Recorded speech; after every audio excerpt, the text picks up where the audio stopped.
सावधान, कभी किसी को शिष्य ना बनाए जब तक भगवत प्राप्ति ना हो जाए। ये अपनी डायरी में, अपने दिमाग में लिख लेना चाहिए।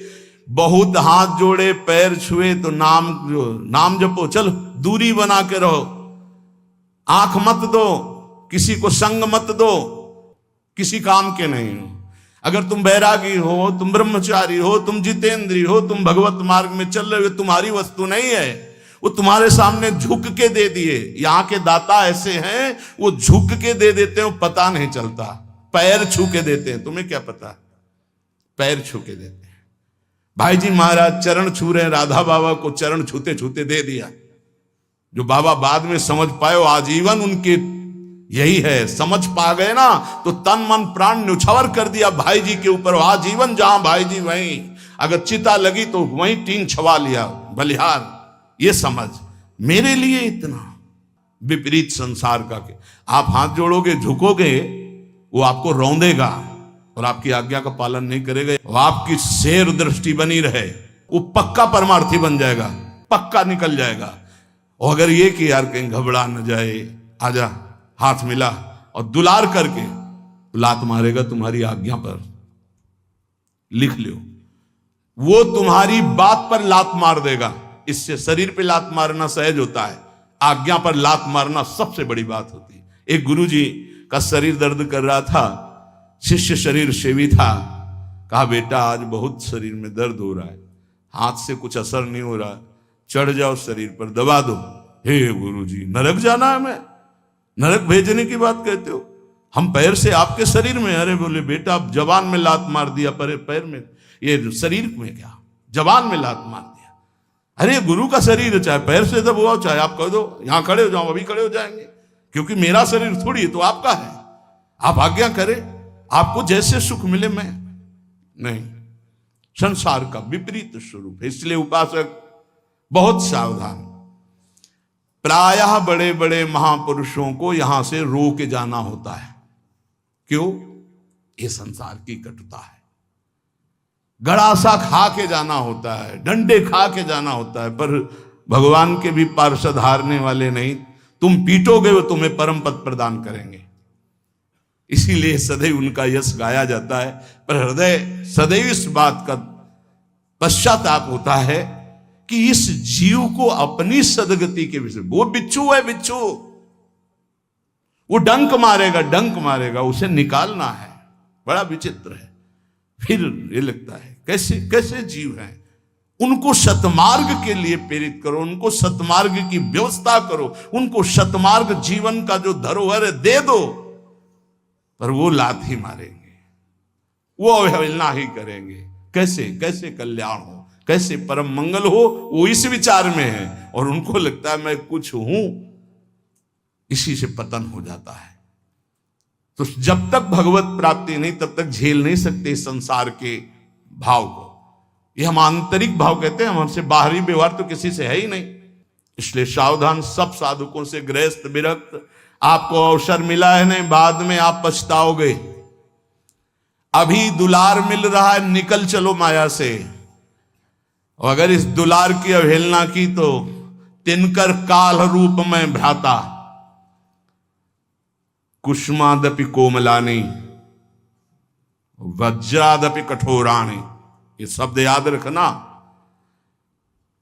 अगर आज्ञा का पालन करते हो तो कुसुम से भी कोमल है हमारी सरकार, और यदि उल्लंघन करोगे तो उनके प्रीतम तिनकर काल रूप में भ्राता, तो वज्रादपि कठोराणी। फिर कह रहे हैं करुणानिधि हैं, पर की बात कहा वो सुनत नहीं। वो फिर नहीं सुनते, फिर नहीं सुनते। ध्यान रखना, अभी अवसर उन्होंने ही दिया है, संत समागम का अवसर प्रभु ने दिया है। जब द्रवै दीन दयालु राघव तो साधु संगति पाइए, बढ़िया अवसर है, निकल चलो। कथा, चर्चा, सत्संग, ये सिर्फ आपके लिए हो रहा है, ध्यान रखना। आज अवसर है, निकल चलो, हमारी बात मान लो, प्रार्थना मान लो।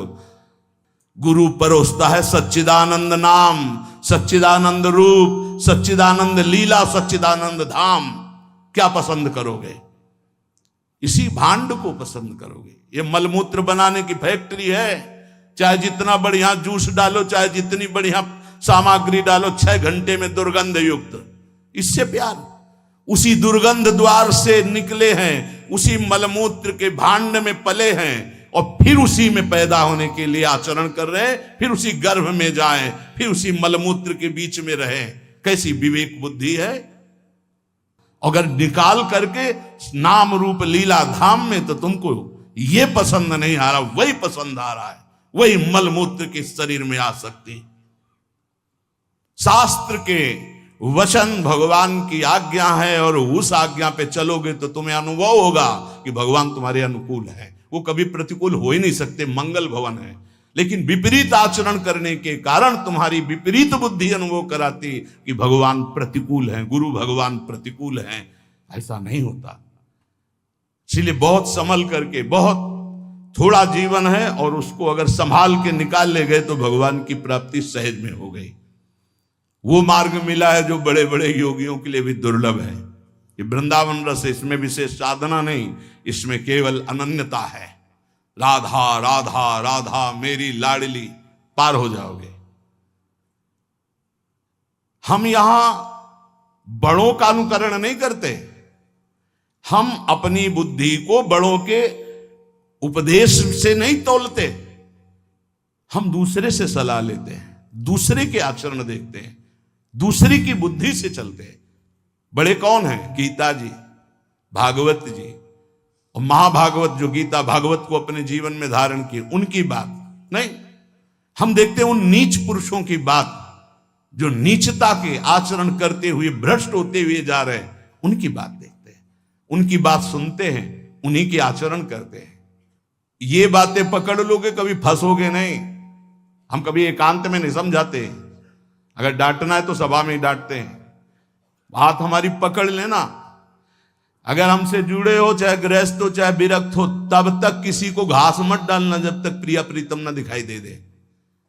हम यहां माइक से तुम्हें कह रहे हैं, जब तक गोरे सांवले गात का साक्षात्कार ना हो जाए, अगर ना हो जाए तो जीवन में किसी को शिष्य मत बनाना। नियम लिया था कि कभी नहीं बनाएंगे, पर गुरु आज्ञा करी ऐसी। गुरुदेव की आज्ञा के आगे चाहे सैकड़ों नरक मिले, उससे कोई फर्क नहीं पड़ता। गुरुदेव की आज्ञा में हमारा जीवन चाहे जिस कोटि का हो जाए, इसका कोई फर्क नहीं पड़ता। पर हम तुम्हें आज्ञा दे रहे हैं, जब तक सांवले सरकार और गोरे चरणारविंद का साक्षात्कार ना हो जाए, ममता ना हो जाए, कभी किसी को शिष्य ना बनाना। नहीं तो उनका उद्धार होगा कि नहीं पता नहीं, लेकिन तुम्हारा नहीं होगा। ऐसा फिसलन का ये मार्ग है। उपदेश देना, शिष्य बनाना, प्रचार करना, मतलब मिट्टी में मिल जाना। और भगवत साक्षात्कार है तो फिर भुने हुए चने में चाहे जितनी खाद पानी लगा दो, कभी अंकुरण नहीं होता। ये शिक्षा पकड़ लो, ये मिलती नहीं है।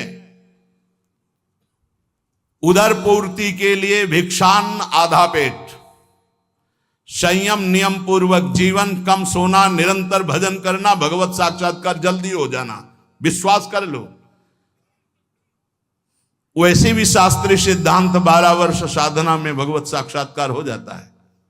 कोई भी चिंतन 12 वर्ष लगातार हो तो सिद्ध हो जाता है। ये सब माया सिद्ध है। 12 जन्म से उसी का चिंतन हो रहा है। भगवान का चिंतन 12 वर्ष कर लो तो सिद्ध हो जाओगे। ये शास्त्रीय पद्धति है, ये संतों की जय घोष है। 12 वर्ष में सिद्ध हो जाता है। भैया 50 वर्ष व्यतीत हो जाते हैं, छोटे मोटे पर निंदा, पर दोष दर्शन, पर निंदा श्रवण, ये नहीं छूट पाते। भगवत साक्षात्कार तो बहुत बड़ी बात है। बहुत ऊंची उपासना में प्रवेश हो चुका है। ये सर्वोपम उपासना है, जहां प्रिया प्रीतम के चरणारविंद के आश्रय मात्र से महाप्रेम रस का अनुभव होता है। भगवान नाम समस्त प्रकार के सुखों को देने वाला है, महाप्रभु चैतन्य देव कहते हैं। पर यदि आप भगवान नाम का जाप भी करते हैं और किसी वैष्णव के मन को दुखा दिया है, तो चाहे जितना जाप कर लें वो आपको आनंद प्रदान नहीं करेगा। महाप्रभु की बात। नाम जापक नाम के प्रभाव से, भगवान की कृपा से महात्माओं का संग प्राप्त करता है। यह पहली कृपा होती है। महात्माओं की कृपा से नाम निष्ठा प्रकट होती है। नाम जप की बहुत जोर की निष्ठा होती है। सावधानी ये रहे कि किसी भी महात्मा के प्रति, भगवत प्रेमी के प्रति अपराध न बन जाए। भक्त को देखकर उसकी किसी बाहरी बात में दोष दर्शन कर लेना, निंदा कर देना, ये सब नहीं होना। महाप्रभु इस पर बहुत जोर देते थे कि देखो, तुम भूल कर किसी भी भगवत भजन करने वाले की कैसी भी वृत्ति हो, उसकी निंदा मत करना, उससे द्वेष मत करना, ये महापाप है। अगर ऐसा करोगे तो नाम का प्रताप तुम्हें नहीं मिलेगा। जिस पर दोष दर्शन हो जाए उसकी चरण रज लेके माथे पे रखो। महाप्रभु ऐसा आदेश करते हैं, अपने सिर में उसकी चरण रज रख लो तो क्षमा हो जाएगा। और यदि कोई भक्त है, भगवान का नाम जप करता है, बड़ा मलिन भेष, बड़ा ऐसे पागल जैसा, कभी उसकी उपेक्षा मत करो। ये वृंदावन है, यहां एक से एक ऐसे तुम्हें विक्षिप्त दिखाई देंगे जो प्रिया प्रीतम में डूबे हुए हैं और बाहरी। हमने कई महापुरुषों के दर्शन किए, एक तो भगवंदस और एक थे कि पेपर का टुकड़ा ही लिए रहते थे। बस वैसे पेपर का टुकड़ा सामने रखते थे, जहां खड़े तो बस तंबा लगाए, बनियान पहने, पेपर का टुकड़ा। मैं तो बिल्कुल पागल। रोज परिक्रमा लगाते थे, रोज वही पेपर का टुकड़ा, दूसरा नहीं। एक दिन अब स्वभाव में ऐसे था परिचय बनाना, ऐसे महापुरुषों नजदीक गए, घूम गए पेपर के से, महाराज दंडोत। पेपर और दृढ़ता हुई, हाँ हाँ, क्योंकि पुराने गंगा किनारे के महापुरुषों के